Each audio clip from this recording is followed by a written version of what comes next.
aquela cena pós-crédito de Sonic 3? Aquele momento em que surge um exército inteiro de Metal Sonics e simplesmente começa um caos absurdo na tela? Pois é, todo mundo saiu do cinema pensando a mesma coisa. Ok, então o próximo vilão vai ser o Metal Sonic. Só que quando a gente começa a analisar essa cena de verdade, as coisas ficam muito mais estranhas do que parece. Porque, pensa comigo, alguém criou aqueles Metal Sonics, alguém estava comandando tudo aquilo. E o mais bizarro é que até agora estão escondendo essa resposta da gente. Só que talvez a Paramount tenha deixado pistas bem na nossa cara desde o começo da franquia e quase ninguém percebeu isso ainda. E o pior é que a resposta mais óbvia pode estar justamente errada. Talvez o verdadeiro vilão de Sonic 4 não seja só uma máquina descontrolada, mas alguém manipulando tudo por trás das cortinas desde o início. Então fica comigo até o final desse vídeo, porque o que a gente vai ver agora vai mudar completamente o futuro da franquia Sonic.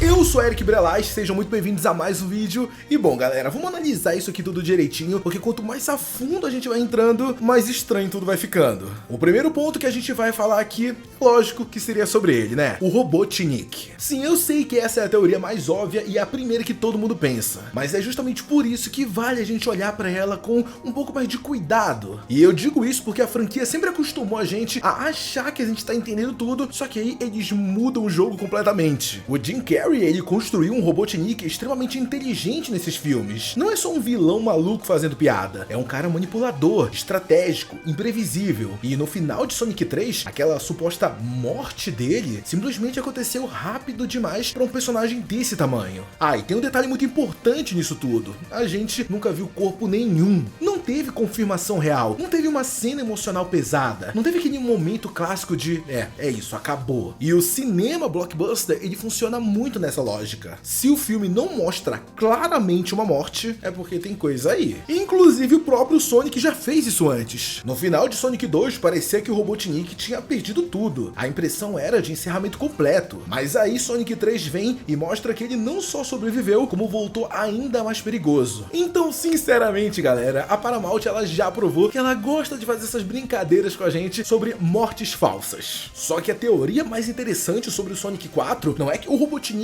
ele sobreviveu. Não, a teoria mais interessante é que ele quis desaparecer. Pega a visão, você já vai entender mais. Pensa só comigo, galera, o Sonic, ele tá forte demais. O Knuckles, ele virou um aliado. O Tails agora entende tecnologia alienígena. E o Shadow apareceu na história como alguém que ninguém consegue controlar de verdade. O Robotnik provavelmente percebeu que enfrentar todo mundo diretamente não faz sentido nenhum. Então, o que será que um cara como ele poderia fazer? Pois é, desaparecer, sumir, deixar todo mundo acreditar que ele morreu enquanto ele tá trabalhando escondido no próximo plano. E vamos combinar que pelo que a gente viu na cena pós-crédito, faz completamente sentido isso. Porque controlar um exército inteiro de Metal Sonics à distância, sem se expor, sem correr risco, manipulando tudo das sombras, isso é muito mais a cara do Robotnik do que simplesmente aparecer gritando igual um maluco no meio da cidade. Aqui a gente tá falando de um Robotnik verdadeiramente frio e calculista, entendeu? Só que aí eu entro na parte que eu tô vendo que ninguém tá comentando sobre isso. O verdadeiro plot que pode existir dentro do Sonic 4. Porque existe um personagem que ficou o tempo inteiro ao lado do Robotnik, aprendendo tudo, observando tudo e que pode ter dado muito mais do que as pessoas imaginam. E sim, eu tô falando do Agente Stone. E de verdade, galera, quando a gente para pra pensar nessa teoria, é assustador o quanto ela faz sentido. Porque quando você para pra analisar o Stone de verdade, tudo começa a ganhar um outro sentido. O Stone passou 3 filmes inteiros ao lado do Robotnik, sempre ali, sempre ajudando, sempre tratando o cara como se fosse uma lenda viva. E no começo parecia só uma piada recorrente da franquia, só que agora começou a parecer que tudo isso estava sendo construído para algo muito maior. Porque pensa comigo, o Robotnik desapareceu. E aí acaba ficando a pergunta: o que acontece com alguém que literalmente dedicou a vida inteira ao maior vilão do planeta quando esse vilão simplesmente some? Porque aí a gente tem de fato dois caminhos. Ou o Stone ele vai desmoronar completamente, ou ele decide continuar aquilo que o Robotnik começou. E de verdade, quanto mais eu penso nisso,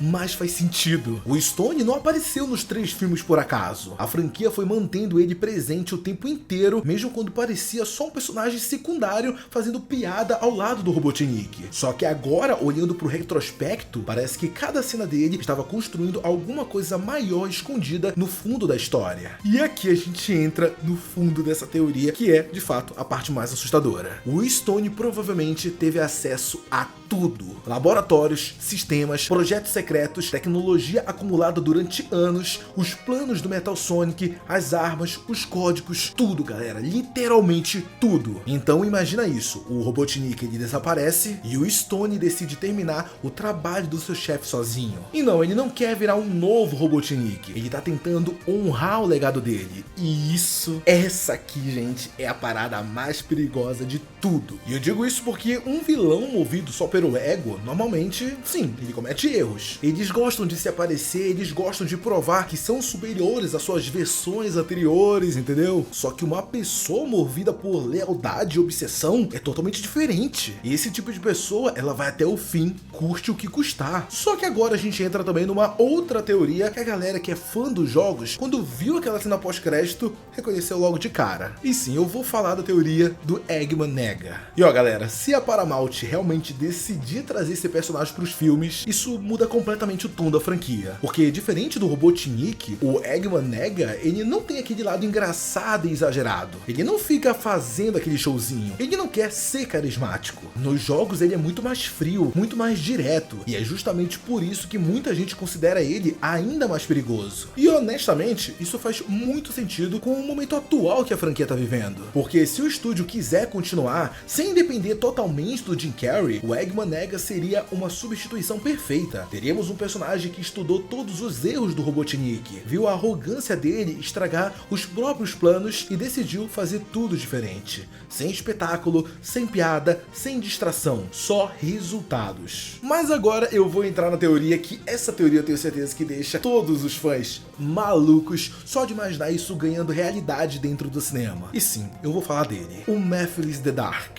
E ó, pra você que não conhece, esse personagem, pô, ele é outro nível. Porque diferente dos outros vilões, o Mephiles não precisa entrar numa luta pra causar destruição. Ele destrói as pessoas por dentro, manipula, distorce ideias, faz os personagens tomarem decisões horríveis achando que aquilo foi a escolha deles. E é justamente aí que a teoria fica absurda demais. Porque talvez ele nem tenha criado os Metal Sonics, talvez ele só tenha convencido alguém a criar. Talvez convencido o Stone, o Gun, algum personagem novo, enfim, não interessa, mas ele influenciou a fazer isso, entendeu? O ponto é que o Mephiles funciona como uma verdadeira sombra por trás de tudo. O cara puxando as cordas enquanto todo mundo acha que está agindo por vontade própria. E isso acaba se conectando diretamente com Shadow, porque quem conhece os jogos sabe que a relação entre Mephiles e Shadow é pesada, muito pesada. E se os filmes resolverem adaptar isso, a gente pode ver justamente o personagem que o público mais abraçou em Sonic 3 sendo manipulado aos poucos no próximo filme. E de verdade, isso seria um impacto visual muito legal. O que a gente estaria vendo não é tipo, ah, nossa, o Shadow virou de novo o vilão. Não, a gente estaria vendo o Shadow tentando agora se reencontrar, buscando seu próprio caminho, enquanto vai ter alguém manipulando todo o psicológico dele por trás. E agora também existe uma outra teoria sobre o verdadeiro vilão de Sonic 4, e que essa aqui, de fato, divide opiniões, que é sobre a Amy Rose. E calma, gente, eu também acho que a Paramount não vai transformar a Amy Rose na vilã principal da parada toda. Só que essa possibilidade, ela existe e ela é estranha o suficiente pra valer essa discussão. Vemos que a Amy, ela aparece salvando o Sonic e destruindo os robôs. Tudo extremamente heróico. O filme quer que a gente confie nela imediatamente. Só que e se for exatamente aqui que mora a armadilha? Porque nos jogos, dependendo da forma como você interpreta a personagem, a obsessão dela pelo Sonic pode ficar meio perturbadora. Então imagina só se os filmes eles querem explorar mais esse lado emocional dela. Imagina uma Amy manipulada, uma Amy que acredita que foi abandonada, uma que passou tanto tempo procurando o Sonic que começou a criar ressentimento. Isso criaria um tipo de antagonista muito diferente do normal. Não veremos alguém querendo dominar o mundo, mas sim alguém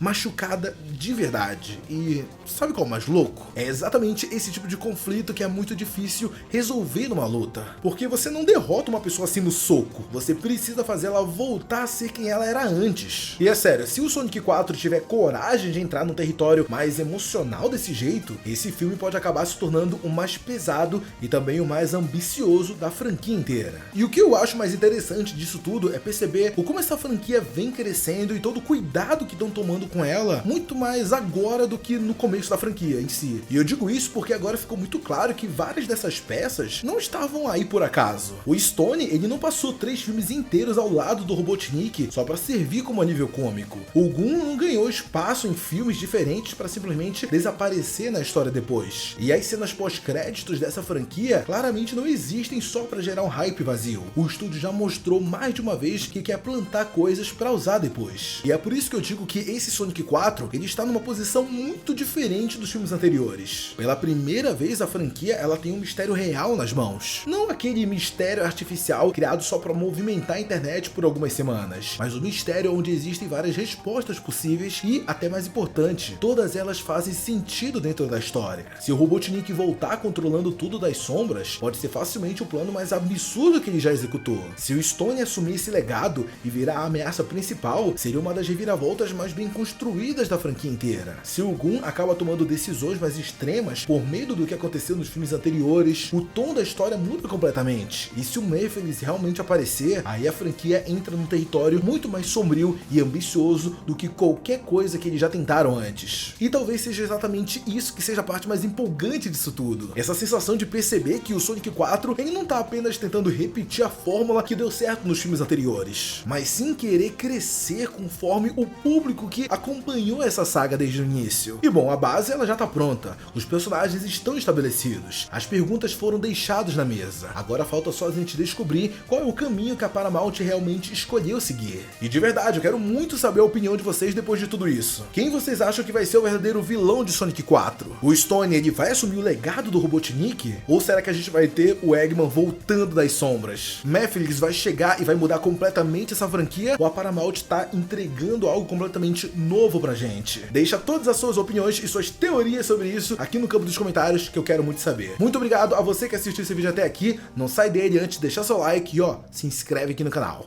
Um beijo, um abraço e até o próximo vídeo. Tchau!